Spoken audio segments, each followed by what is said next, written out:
Hello，大家好啊！我係 Mason，歡迎大家嚟到我嘅 channel。唔知大家身邊有冇啲咁嘅案例呢？10年前呢，有人手上有100萬現金，有人會選擇買車，有人會選擇買樓。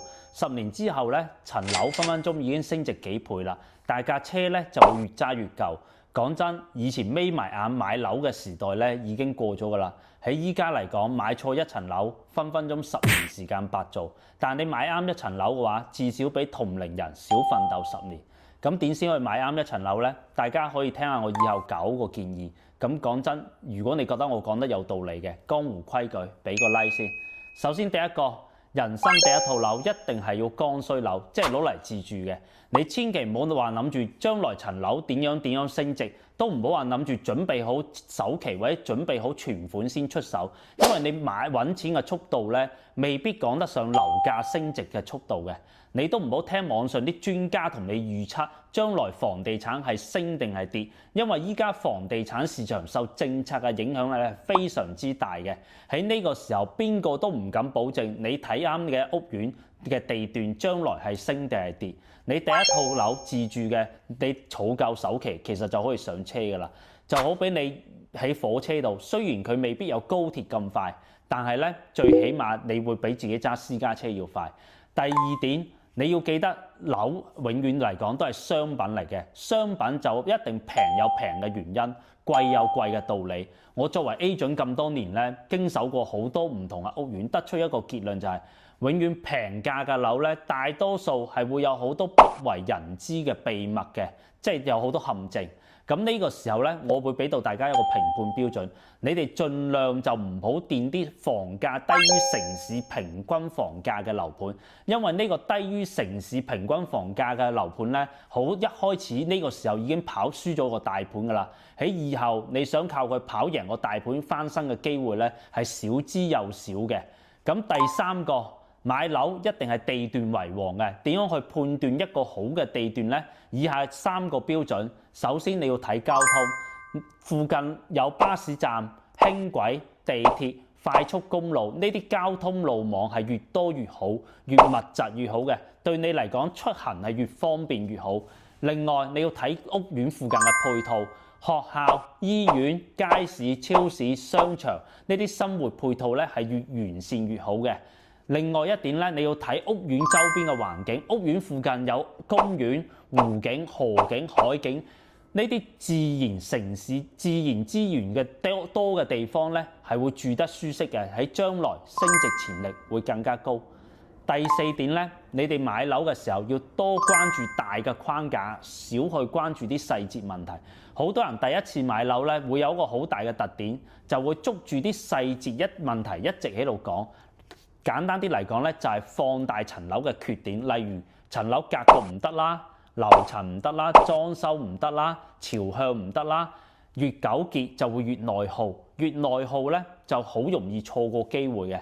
你買樓最緊要係要睇個框架，喺框架裏邊揀啱你想要嘅城市，喺城市裏邊揀啱你想要嘅區域，喺區域裏邊揀啱你想要嘅小區，小區裏邊再揀啱你嘅戶型、你嘅樓層、你嘅朝向。只要你大方向啱咗，咁呢層樓將來嘅流通性咧係非常之高嘅，而且係更加會容易放。第5個教你哋一招必殺技，可以直接躺平嘅，就係把握你自己嘅核心需要。如果你買嘅樓係你想揾唔到一個完美嘅樓咧，其實佢就係得一個原因，就係預算唔夠。咁預算唔夠呢個時候你就要揀㗎啦。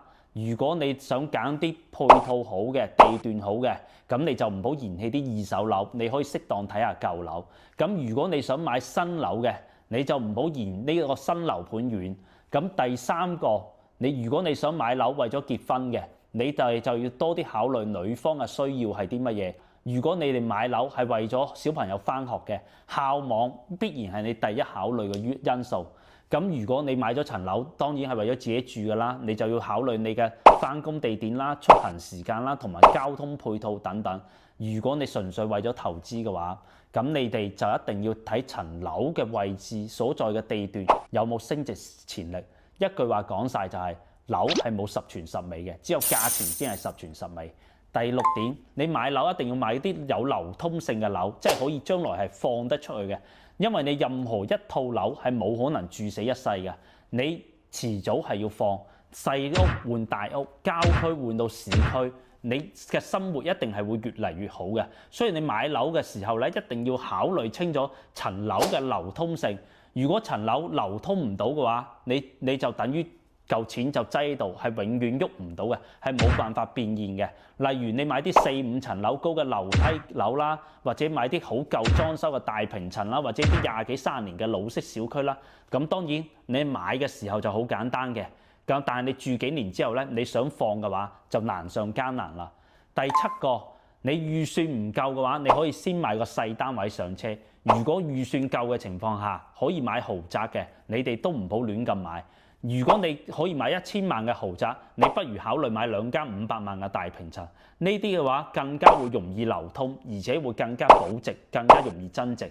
喺呢個時候嘅買樓嘅思維咧，同以前係完全唔同晒嘅。其實你好簡單，你睇啲發展商起樓就知㗎啦。以前啲發展商起樓好多係起啲83、84、85方嘅大平層啊，但係依家咧一般都係以細2房、細3房或者大3房為主嘅，呢啲都係主流嘅。咁佢哋係作為呢個流通性係作為一個考慮嘅好重要因素。第8點，你哋盡量少聽啲親戚朋友嘅建議。當然佢哋嘅建議一定係為你好嘅，但係佢哋嘅出發點咧係只會考慮層樓嘅居住性問題，即係住得舒唔舒服。但係佢唔會考慮你嘅核心需要，即係你買咗層樓嘅目的係咩咧？你為咗咩買咧？佢哋係會好少考慮到嘅。咁呢個時候咧，包括層樓嘅流通性啦、增值啦、保值嘅問題咧，佢哋都會未必考慮得到嘅。咁佢哋一定會同你講唔使急，慢慢嚟。依家好多樓係冇人買嘅，事實都係咁，好多樓係空置嘅，等緊人去買。但係咧，你要知道一個道理，一個好嘅小區，一個好嘅樓盤，無論喺一手市場、二手市場，佢一定係保值嘅，而且一定係好多人爭住要。最後一點，你要記得買樓佢唔係買菜，衝動一定係魔鬼嚟嘅，你千祈唔好衝動。睇樓嘅時候一定要多啲睇，多啲問，千祈唔好急住落訂。我見過好多人買電話、買手袋、買家私電器，佢都會睇好多小紅書，睇好多評論啊，會研究唔同品牌、唔同價錢、唔同性價比。但係一到買樓嗰陣，100幾廿萬嘅樓，我哋講緊啦，佢頭腦一熱就即刻落訂嘅，好似鬼上身咁。但係轉個頭咧，分分鐘就會後悔㗎啦。所以你喺買樓之前，你一定要將好多套路去研究明白，你要帶住目的性咁去睇，帶住目的性咁去研究。咁咧買樓永遠唔係小事嚟嘅，你哋千祈唔好貪平，都唔好跟風，唔好衝動，一定要根據自己嘅核心需求去選擇適合你嘅屋苑。咁如果你覺得我講嘅嘢有用，幫到你嘅話，記得俾個關注我，我哋大家下期見，拜拜。